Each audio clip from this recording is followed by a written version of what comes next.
What's going on, guys? Bustle6 here, back sharing a video, and today I have an album review for you guys. Finally, it's been about just over a week since I did my last album review for the new Crypt Sermon, which, if you guys have seen my review, you guys know that I absolutely love that album. But that was that. We're going to be switching over to another genre that I really enjoy, and that, of course, is death metal.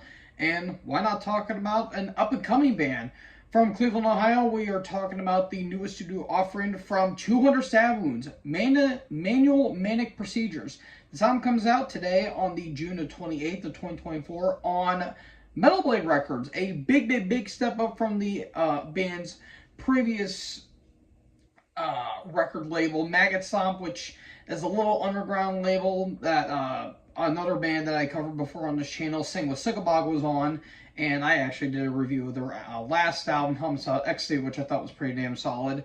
And now, well, we're doing this one. And before I get into the album really quick, I do want to address a couple things. One, I do apologize for not uploading as much lately. I've been really dealing with work, and I've been tired a lot lately, so bear with me with that. And also, kind of changed my setup a little bit, because I've been usually recording on the top of my dresser, but I cleared some stuff off of my little table that I got.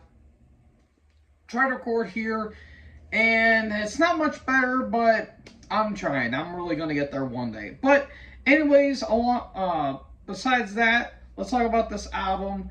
And, well, this band, of course, formed in Cleveland, Ohio in 2019. This is their second studio album overall, and I have heard of this band mainly for their first EP, Piles of Festering Decomposition, that came out in 2020, and then they finally released their first full-length a year later called Slave to the Scaffold, which I wanted to review, but I just didn't have the time for it. But I had time to review this album, and, well, without further ado, let's get into the opening track, Hands of Eternity, which kicks off with these very nice, dissonant, dark, somber, very sinister-sounding, clean melodies.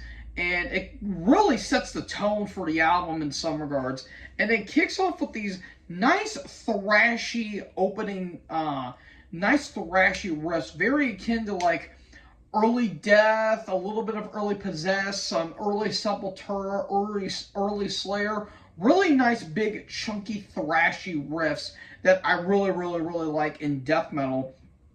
And song itself, the longest track in the entire album at nearly 5 minutes, really sets the pace for this album, because a lot of ebbs and flows with this album as well. And this is a short offering too. It's barely 30 minutes, or it's not even 30 minutes, it's barely a half hour, but you get your really nice big thrashier moments and your nice, like, disgusting death metal riffage, like the title track, Release the Stench, and Defiled Gestation.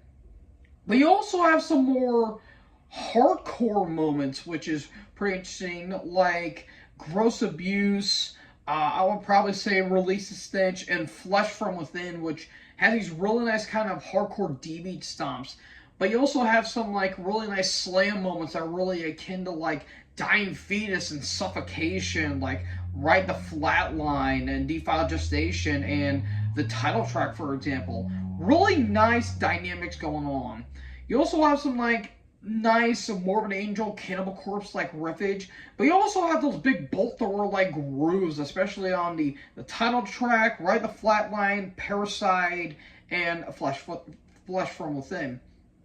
Now, I do want to mention on Ride the Flatline in particular, it actually has some guest vocals. What was the guy's name? Let me check real quick. Jamie Morgan of Code Orange does guest vocals, and it's kind of an interesting dynamic because he has more of a hardcore shout to him, but it really fits in with the style that they're going for, and it really complements the album as well. Now, as I said with those early Slayer-like nods, lots of Jeff Hammond-like melodies on this album, like especially on Release the Stench, the title track, Flesh from Within, and maybe one of my favorite tracks, Ride the Flatline. Really nice melodies throughout the entire album. Really nice kind of intricate changes throughout. But probably the most interesting song on the entire album is actually the only instrumental on the entire album, Led to the Chamber / Liquefy, which is kind of a two-parter in a way. Like, the first half is more synth-driven, has really dark tone to it, and it's a bit odd, but it kind of goes for I kind of like what it was going for. And then the second half, Liquefied, which has these really chunky riffs. And I will say the riffs on this entire album is absolutely spectacular, along with the production. Like the production, they got a different guy to engineer it. I don't really remember who really engineered this album. I think it was Andy Nielsen, and the mastering was by Brad Boatwright, which I don't know why that name's kind of funny, but really nice production job throughout. And Raymond McDonald puts on some fantastic riffs and leads on this album as well. Drums have a really nice punch to it. The guitars are very chunky. The bass pops up like frequently on this entire album, which I absolutely love. And the vocals are just flat out disgusting on this album. If I do have one little complaint, though, it's nothing major, just a little minute.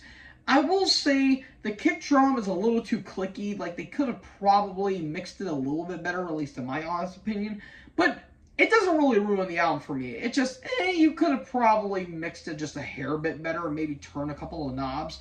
But besides that, absolutely fantastic album. Now, I will say that album cover, chef's kiss. Even though I'm probably not gonna put it on my thumbnail because I don't want YouTube to basically give me another stripe because they gave me the first stripe for when I put on the new Quinn album cover. Yeah, that's still a little stupid, but I can understand why they're doing it. But yeah, all in all, this is a damn good album. I'm going to give this 4.25 stars. This was a very damn good death metal album. Thoroughly enjoyed it from start to finish. Every track has has more dynamics, not just straightforward.